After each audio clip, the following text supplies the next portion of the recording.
Hey, what's up, everybody? I'm Sean Milan, the founder of the House of AWT, and welcome to the AWT of Series. Today we have a special and exciting guest. Some of you may know her, some of you may not, but she's definitely the mug. Oh my God, ladies and gentlemen, I'm so excited. You guys, I can't wait. Here we go. Mariah! Hey! Oh, girl. It's been forever, and I'm so glad. Thank you so much.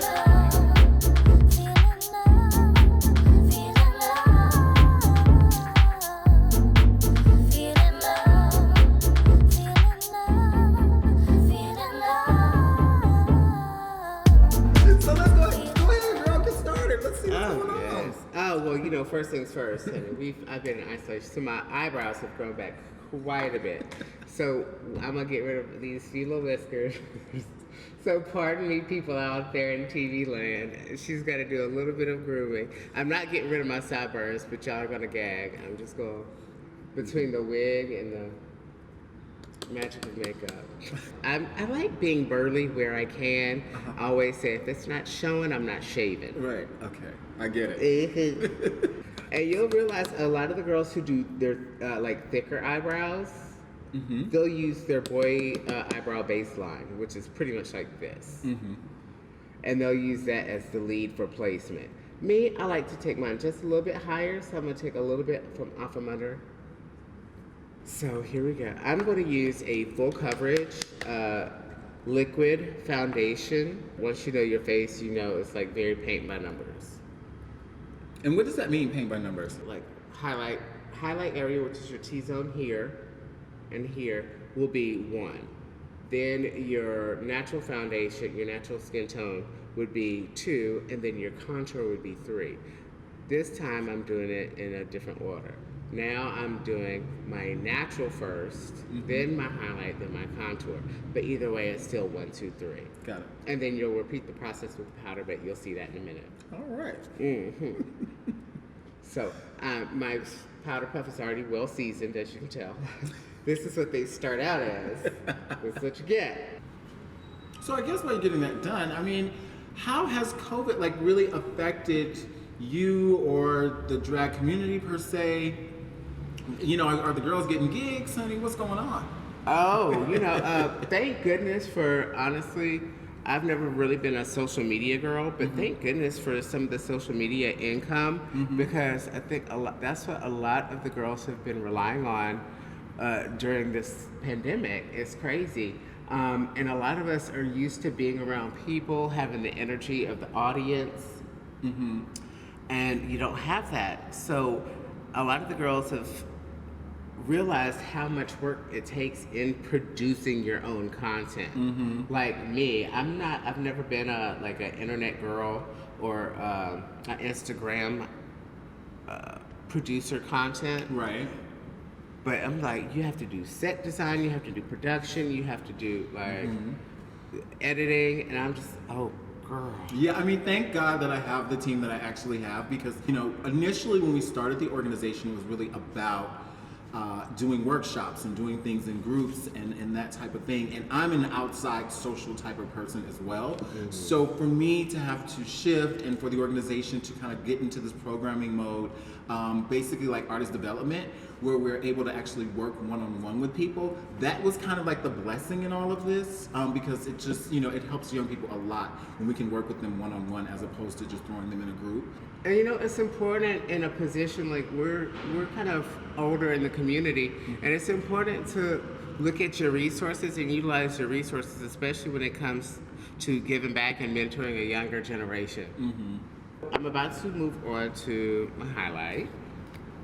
When you're picking a foundation, whether it's for your highlight, contour, or your base color, you want to make sure that you familiarize yourself with your skin texture and skin type. Is it oily? Is it medium? Is it dry? And that will determine what foundation will be better for your texture of skin. And what I like about your makeup style is that you use so many different techniques. Like, so you may use brushes, or you may use pads, or you may use your finger.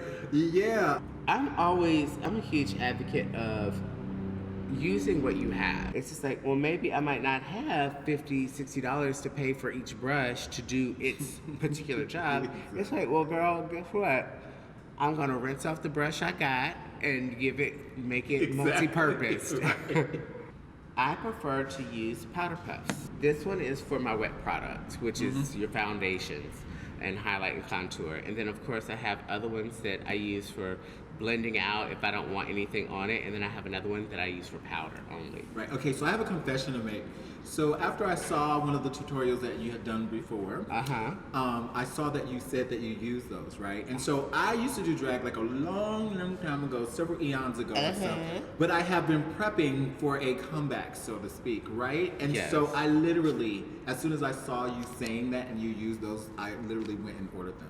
I was like, Miss Amazon girl, can you give me those sponges, please? Because that's what Mariah's using, and that finish does look quite buffed. So yeah. See, and you know, one of my girlfriends she's from the pageant scene, Savannah Lee. She actually told me, because before I was using like the little triangular sponge makeup applicators. Yeah, that's what I was using back in the day. Yeah. And it was like, cause you can get precision and all that. But I was just like, I loved her finish of her application, and she was like, girl, I just use a powder puff. I was like, fuck me. It gives a really great finish. Yes. Appreciate that little tip. All right, now I'm about to go in and do my contouring. This is my third color. Filling in, because ultimately you want to look like you're painted for the back row. And even if there is no spotlight, you should always look like you have a spotlight following you. And of course, my jawline is not as taut as it used to be. So just gonna go ahead and bring her out a little bit. And of course, no makeup application is complete without makeup pooch. Oh, the makeup pooch. I gotta practice that one. You got it. You do it when you're just talking to me. So Right. I'm like, girl, you can stop mugging me, honey. We just having a conversation. Right.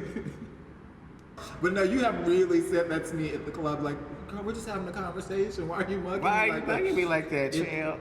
I'm gonna go in with, yes, there's more. One more foundation color. So that would be number 4, This right? would be number 4. And so this is just gonna give me just a little more depth in the contour. Now you see how I'm already, it's like elongating everything.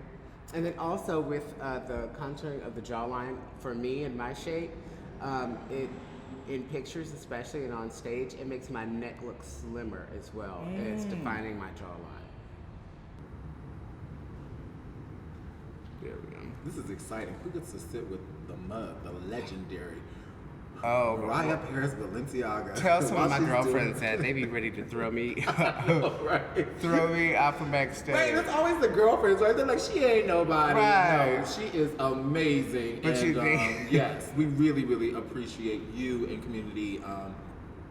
You know, and you know, in the ballroom scene as well as in the drag scene, and to have made it in both of those is really an accomplishment. So fuck them girls, but we love you, and Well, I love you, and I love me.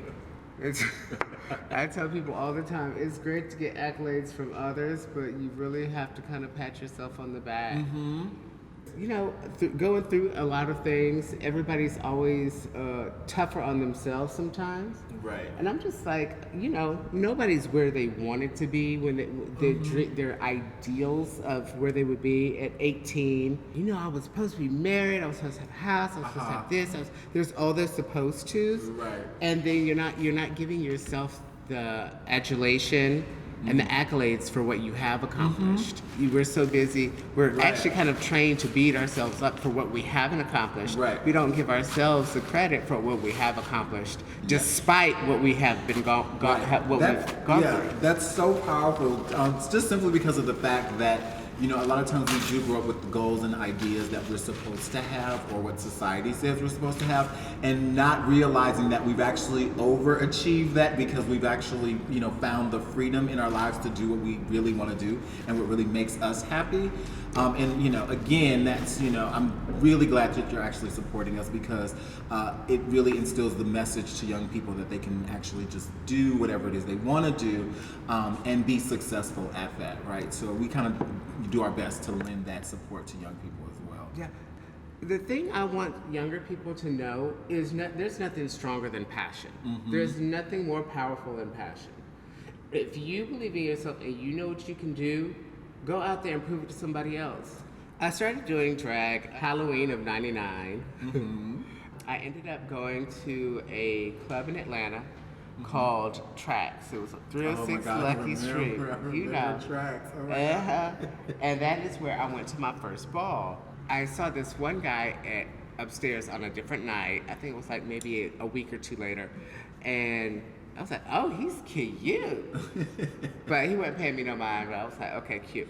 So the next day, which was Sunday, which was at the legendary Club Palace, we were walking down the narrow corridor, and he stopped, turned around, and was like, oh my gosh. I was like, oh God, what? Did I drop something? And he was, have you ever heard of the ballroom scene? I was like, yeah, as a matter of fact, I just went to my first ball. He was like, do you consider participating? I was like, yeah, I actually want to. He was like, what do you want to walk? I was like, I'm thinking something like fashion. He was like, have you ever considered doing drag? I said, I did it for Halloween. He said, follow me. And the rest was history. He showed me to a couple of the folks, and they approved. And who was that? Maurice Armani. Oh, right. He, father of Armani at the time. And he showed me off to my sister Chanel, well, now my sister Chanel and Andre Starr. And baby, they was just like, she had her long acrylic nails, smoking a cigarette in the club when you could. And she was like, she's cute. And I was like, okay, girl. So what I'm gonna do is I'm gonna take a little bit of mineralized bronzer, or what kids are calling highlight now. And I'm gonna stick this right here on the apple. And this is just to kind of reiterate the glow and the pop on the cheeks, because once you use so much powder, it's like it tends to look matte. So what I'm doing is I'm just gonna go ahead and layer this on underneath the powder. So it comes through when you put the powders on? You layer things, you layer. I'm over here learning, don't worry. I use 2 to 3 different colors of powder. Today I'm only using 2. A highlight and a natural, your base tone. And your base tone can be a little bit lighter. I suggest to be a little bit lighter because most drag queens or women of a different experience tend to have a darker tone around this area. So in addition to using a color corrector underneath your foundation, also use a slight lighter powder around what would be the mustache and beard area. Otherwise, because if you're using your natural tone, the dark is going to show through more, and it's going to look like you have a makeup beard. Yeah, some girls have gotten clocked on that from, you know, on Drag Race and T. I see that. We're not going to have you say any names. I'm just saying. I witnessed it myself. And yeah, I understand exactly what you're saying. So what do you think some of the biggest misconceptions about drag is? To answer your question in the simplest form, that we're all intimidating bitches. It's sometimes like, look at their character and what they're projecting on stage, and there's something to that person of why they're projecting that way. You know, and have created this character. It might be their defense, it might be their armor, it might be something they've gone through, but that person, that drag queen on that stage is a manifestation of that person's experience, who created them. And then they're telling a story just by their presence, you know, as most of us are. As it's said by one famous drag queen, I can't remember her name, but you know, we're all born naked and the rest is drag. It's so true, because just walking down the street in clothes and our style and our fashions, that is all drag. That's all projecting a character of how we feel in our life experiences up to that point. Mariah was born out of an admiration of strong women. Felicia Rashad, Grace Jones, Diana Ross, Donna Summer. And all those characters are so different. Right. Other than the disco divas, Right, Dinah's era and Donna Summer era, but they're all so strong and unapologetically them. Their film, I loved In Vogue, Free Your Mind video. Just the power, Mariah gives me and the attention that they command. It was just so amazing to me, and I loved.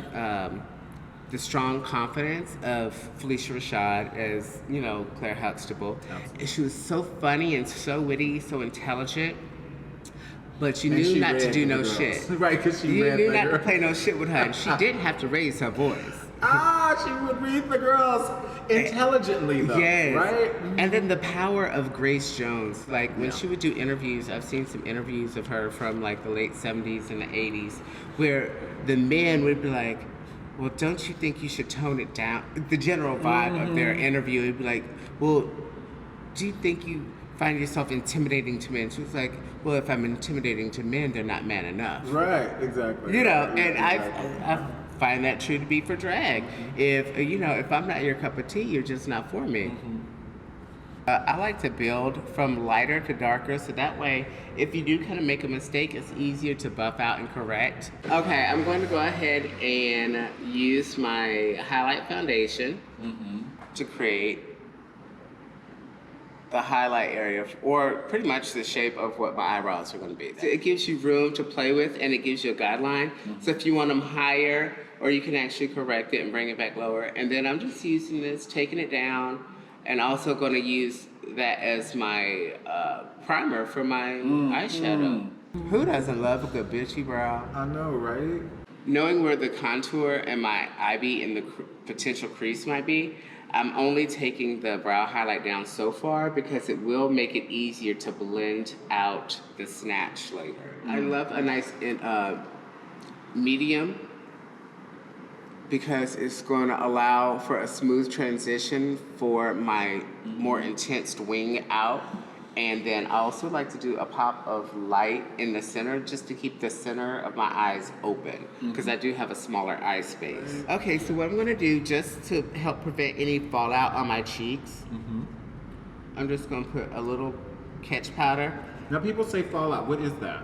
Any excess pigment or shadow that might drop on your cheeks, you just want to have some of that, a little bit of your setting powder, or a lot, so that it doesn't stick to your skin while your makeup sets. Okay. Because otherwise, trying to dust it off and it's already adhered with the oils, you're just like, oh my god.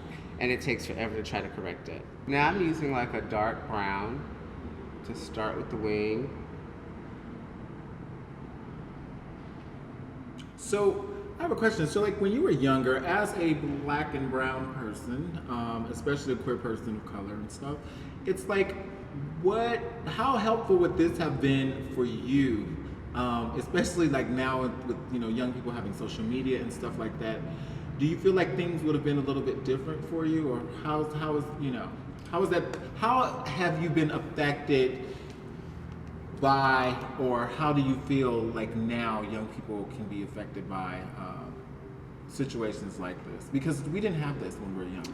No, but we did have RuPaul. We had so many other actors that were might not necessarily have been openly gay or lesbian, but they still found a way through their art to kind of be there for us on television. So you have Flip Wilson, you have Milton Berle, you have so many other artists that found a way through their art form to demonstrate acceptance and then relay a message through entertainment.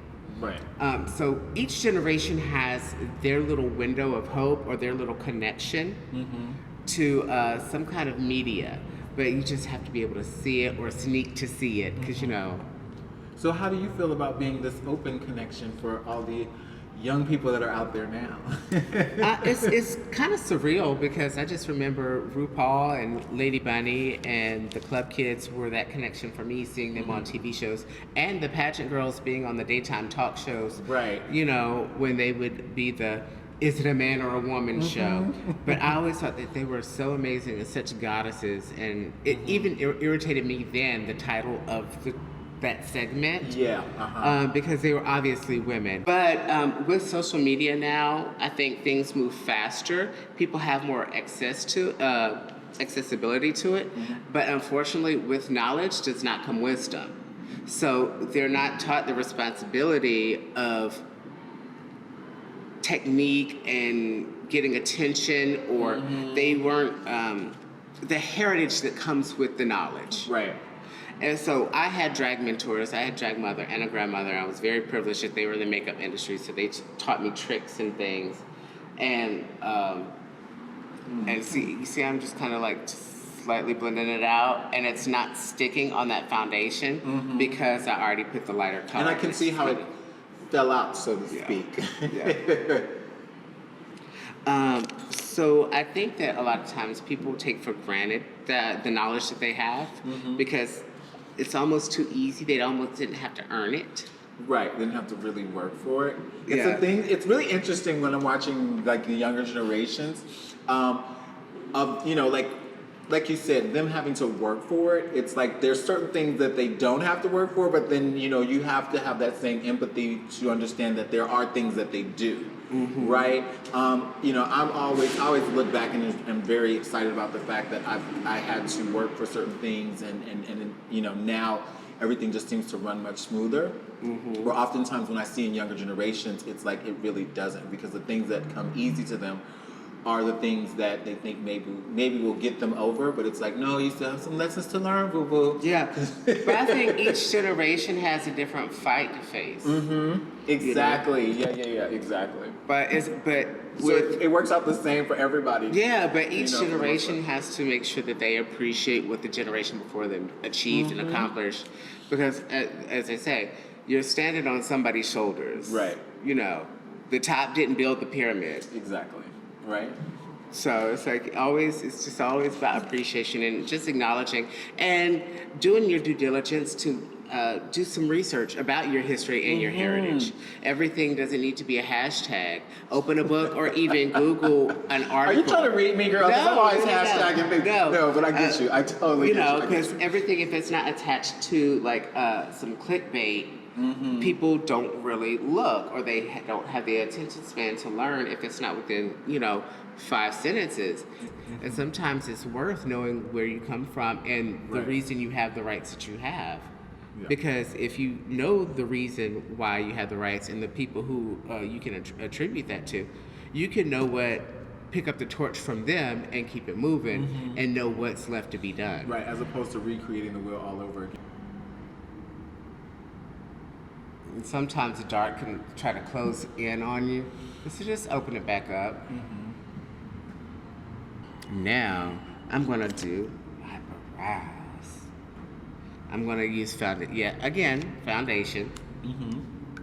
I'm going to use the deeper one that I cut my cheek out with. Okay. So what I'm going to do, and you see how I already with the powder contour, it's going to kind of be the soft front part of my brow. And I'm also going to be using the guide that I set with the highlight.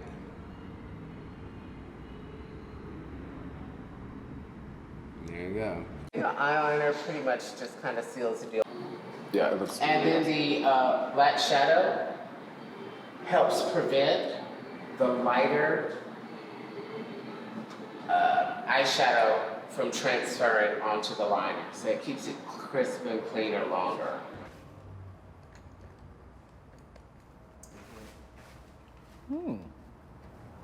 Take a straight edge. Oh, kind of like sometimes you see the girls with those pantyhose, cardboards, Cardboard, And you can hold it up and just kind of just dust it out a little bit. Oh. She over there being fancy. Oh, she over there being fancy too, honey. And that's if you don't have a steadier hand. But this, I'm just doing this to kind of illustrate just another little tip, whatnot. What I'm gonna do is I'm gonna go ahead and do my blush color. And in this particular brush, you'll see it comes up to like a little rounded dome kind of point. That's like perfect. So when you want to go in and fill more space, you just apply more pressure. But when you want more detailed, lift up and put more pigment right where you want it.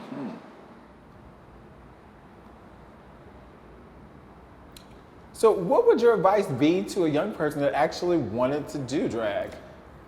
Just dive into it. There's no right way to start doing drag. And you want to know the reasons behind most drag queens' birthdays being on Halloween is because that's when it's like... Wait, not their actual birthday, right? No, like their drag birthday. Oh, Drag got queen's it, got birthday it, got it. Are on Halloween is because that is a time when everybody's dressing up, everybody's exploring and experimenting, and it gives you a chance to kind of, without judgment, try something. And that's where, so everybody's like, oh, okay, this is the reason, let me just dive into it. But you don't need a holiday for a reason to start doing drag. Right. I always say each person's circumstances are different, so definitely do what's best for you. Right. You know. It's interesting because my story actually started, like my drag story started on Halloween. So I was actually in Ebony Lane's first time in drag pageant. And so yeah, that's kind of like where Milan came from, and that's where it kind of started. But yeah, we had to do like a whole little pageant, y'all. We had to do a little presentation and the talent and all that kind of stuff. Yeah, it was very RuPaul's Drag Race, but back in the day, at the Catch One of all places, right? So yeah, I came in third, but they knew a star was born. Exactly. And depending upon your skin tone, like you could use like a tangerine color to do this, and then deepen it with the red, and then go in with a deeper brown. Yeah. But like I said, that red is really popping on your skin. It is. It's You don't see how it kind of like it just really out. is carrying on. It's a lot. I was like, that's a lot of red, but then I'm looking at it and like, oh, okay, we're gonna see how this is gonna turn out. Because otherwise, you've seen some girls on stage, and it's like they seem washed out because they're not giving that depth back to their skin. And this on stage, once I put it all on and it like hits it, they're like, girl, she is natural. That is fish. I'm like, girl, no, that's a lot of makeup. Yeah. And so what I like to do for myself, because I have the little I call it boy points, I like to contour and start bringing that in for a more rounded, feminine hairline. Yes. With the darker colors, that need to go down as far, because right now we're trying to chisel it out and create that elongated illusion. I use the full shape of the brush, and I'll use like the broader side and the fluffier part to get it on and blend it out. But when I want to start adding like a slightly deeper or add more contour, I'll use the point and just the tip. And then I'm just gonna contour my under eye with a little dark, with a little black, or you can use like a dark brown. I like to use this metallic paint. More people are familiar with it with the living statues of the robots. They use this to paint themselves. But I like to use that on the inner part of my eye to open it up. And it's horrible because it specifically says keep away from the eye. I'm using just a little bit of that living foundation here. Just a little bit. I'm going to put some mascara on to kind of get away the, kick the dust off my lashes. Lips. I'm gonna do a little bit lighter. This is a matte liquid lipstick. I'm just gonna do the inside. That part doesn't have to be too neat and just get her on. Yeah, I'm gonna use a darker liquid lipstick, also matte, to do the outer part and create the actual shape of my lips. I always say it's nice to play. This just goes to being at home, trying what works for you. Oh, before I do my lashes, I want to show y'all this little mineralized stuff, the little shimmers. I have so many little tricks. So I'm also going to put it on the tip of my nose, but when the lights hit it, it gives it that extra little boom boom. And then just down the bridge, because it just helps catch the light and focus on where you want it to focus on. And to finish off and round out my hairline, I'm going to just do a little bit of dark, well, black. All right, y'all. In the words of my sister, Mariah Balenciaga, it's the power of the lash. It's a Shauna Brooks thing. Now these lashes have been pre-customized. That's my nice way of saying, bitch, they old. They've been pre-customized. Pre-customized. But these are like some wisps, wisp lash and 301s because I do like a dramatic effect, but I don't like my eyes closed in on the center. Right. So I will piece them together so it kind of fans out like I want it. Okay, so now I'm gonna just start dusting this off. And while my glue gets tacky, I'm gonna just reiterate with my mineralized finish highlighter. And layers. Right, layers upon layers.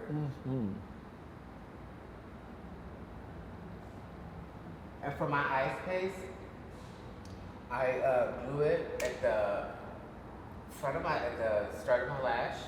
I glue it and I keep it as is, like it's very true and on my lash line. But as I go out, I angle it upward, so you'll see here, it's not actually touching my lash line. And so what it does is it helps prevent the tail end of the lash, which is supposed to be angled upward to give a yank. Sometimes the lashes can be heavy or the hairs are weak and it'll droop at the end, and you don't want that. You know, I think it is time for me to get changed. What do you think? Girl, you look amazing. Again, Mariah, thank you so much for just being Mariah and just being supportive. Like I'm always trying to tell young people, like, it really helps to have great friends like you that, really inspire me to keep doing the things that I'm doing and stuff. And, you're a lady, so I'm gonna leave you alone for a second so you can go on and get dressed real quick and everything. Right, and then you can give us this reveal tea, honey, and let the girls see what it's really giving. All right, Thank you. Wow.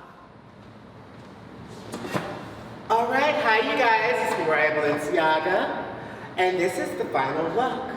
Well, it's been a blast, you guys. I've had an amazing time with my friend Sean Milan here with the House of Art. Make sure you follow them on Instagram at House of Art. That's AWT, not ART.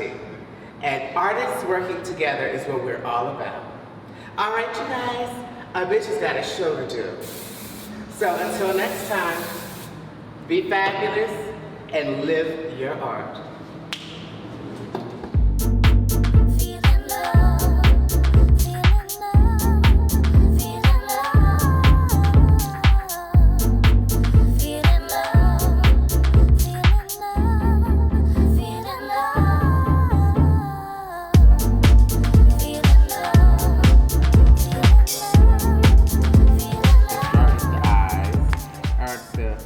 The boobs of the face, Boobs are packed. Is that what they call it, really? No, I can't remember what. I know they said the eyes are the window to the soul. I've never heard boobs of the face. That's what everybody stares at when they're looking at your face. That sounds like your highlight down the middle of your nose would be your cleavage then. Like that's so funny to me. It really is.